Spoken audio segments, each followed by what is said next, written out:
ఆంధ్రప్రదేశ్ రాష్ట్రంలో లక్షలాది ఎకరాల భూములను 22A పేరుతోటి కూడా రైతులకు తీరని నష్టాన్ని కలుగజేస్తున్నారంటూ కూడా ఏబి వెంకటేశ్వరరావు ఆరోపిస్తున్నటువంటి పరిస్థితి ఉంది. ప్రస్తుతం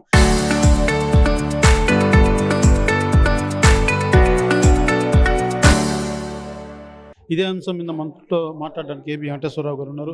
సార్ చెప్పండి, ఏదైతే ఆంధ్రప్రదేశ్ రాష్ట్రంలో ఈ 22A అన్నది కూడా రైతులకి ఏదైతే అది కొనుగోలు కావచ్చు, విక్రయాలు కావచ్చు, అనేక సమస్యలు కూడా పడుతున్నటువంటి పరిస్థితి ఉంది.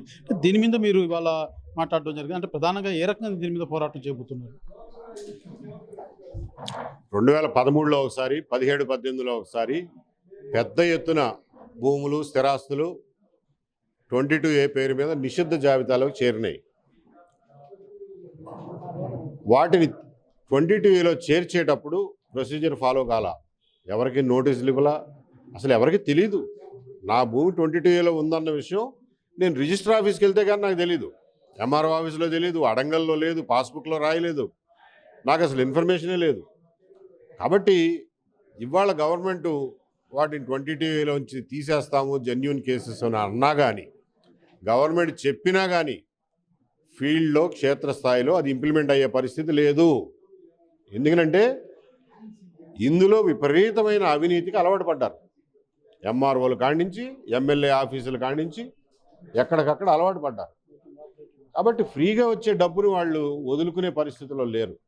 కాబట్టి గవర్నమెంట్ చేయగలిగిందల్లా టాక్టికల్గా, అరే బాబు నోటీస్ ఇవ్వకుండా ఏదైతే 22Aలో పెట్టామో వాటన్నిటినీ అందులోంచి తీసి పడేస్తున్నాం అని చెప్పి ఒక్క సర్క్యులర్ ఇస్తే 6-7 లక్షల మందికి రిలీఫ్, తక్షణం రిలీఫ్ దొరుకుతుంది.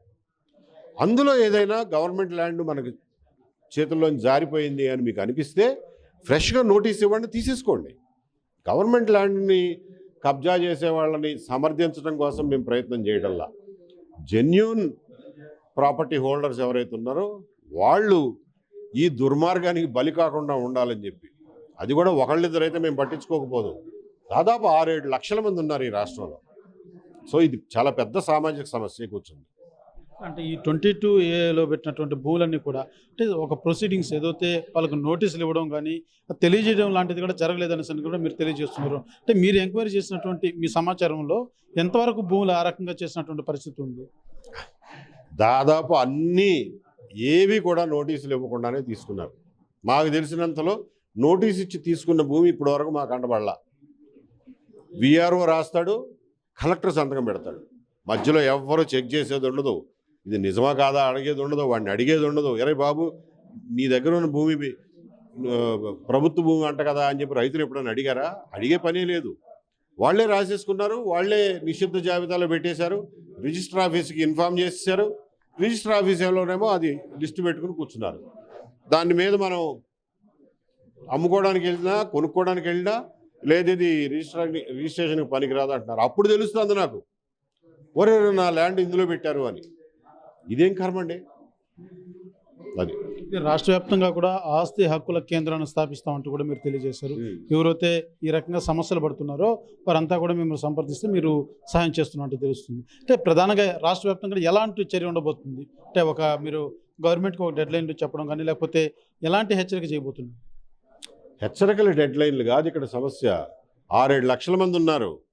వాళ్ళు ఎవరికి చెప్పుకోవాలో తెలియక తిరుగుతున్నారు. కొంతమంది బ్రోకర్లు వస్తారు మధ్యలో, నీకెందుకు నేను చేయించి పెడతానంటాడు, నాకు అందులో ఎంత ఇస్తావంటాడు. అరే అసలు నా భూమి మీద హక్కు నేను పొందడానికి నీకు డబ్బులు ఇవ్వడం ఏంటి? ఇది ఎవరిని అడగాలి? ఎంఆర్ఓ దగ్గరికి వెళ్తే వాళ్ళు డబ్బులే, ఎమ్మెల్యే దగ్గరికి వెళ్తే వాళ్ళు డబ్బులే. ఎక్కడికి పోయి అడగాలి చెప్పండి? కోర్టుకు వెళ్ళాలంటే అది డబ్బులతో కూడుకున్నదే, సంవత్సరాల తరబడి పెట్టేస్తుంది. కాబట్టి మేము ఈ కేంద్రాల దగ్గరికి ఎవరైనా సంప్రదింపుకు వస్తే అసలు వాళ్ళకున్న హక్కు ఏంటి, ఏ రకంగా అర్జీ పెట్టాలి, ఎక్కడ పెట్టాలి అనేది ఒకటి సలహా ఇస్తూ, ఫ్రీగా సలహా ఇస్తూ, రెండోది వీళ్ళందరినీ జమ చేస్తే వాళ్ళని పోరాటానికి సిద్ధం చేయడమే. గవర్నమెంట్ మీద పోరాటం చేయాల్సిందే, లేకపోతే ఇది పని జరిగేటట్లేదు. మీరు గతంలో విద్యుత్ మీద కూడా పోరాటం చేసినటువంటి పరిస్థితి ఫలితం కూడా దక్కిందని చెప్పాలి. అంటే దాని మీద రాష్ట్ర ప్రభుత్వం కూడా స్పందించింది. అయితే ఈ పోరాటం ఇంకెలా ఉండబోతుంది? దీని మీద వెంటనే రాష్ట్ర ప్రభుత్వం స్పందించే అవకాశం ఉందంటారా? విద్యుత్ మీద మేమేం ప్రత్యక్ష పోరాటానికి దిగల, కోర్టులో కొట్లాడుతున్నాం, పిఐఎల్ వేసాం. రాష్ట్ర ప్రభుత్వం ఏం స్పందించలా. మేము ఇంత చెప్పిన తర్వాత కూడా మళ్ళీ అదే షిరిడి సాయికి అవే కాంట్రాక్టులు, అవే ఏకపక్ష కాంట్రాక్టులు, సింగిల్ టెండర్లు ఇస్తూనే ఉన్నారు. వాళ్ళు ఏమి లెక్క చేయడంలా. అంటే మేము కోర్టులో కేసు వేసాం, చూద్దాం ఏం జరుగుద్దో. బట్ ఈ విషయంలో మాత్రం లక్షలాది మంది బాధితులు, ప్రత్యక్ష బాధితులు ఉన్నారు కాబట్టి వాళ్ళందరినీ కూడగట్టి ప్రభుత్వం మీద పోరాటం చేయాల్సిన, ఫిజికల్గా వీధుల్లో పడి పోరాటం చేయాల్సినటువంటి అవసరం ఉంది ఈ కేసులో. Thank you.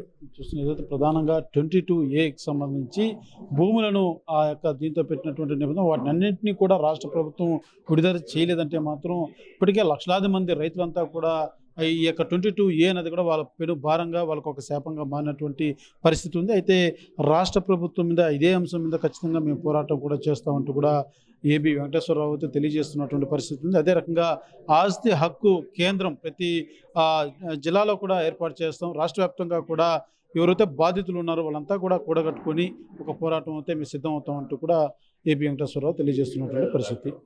కెమెరా పర్సన్ కోటితో సురేష్ RTV, తిరుపతి.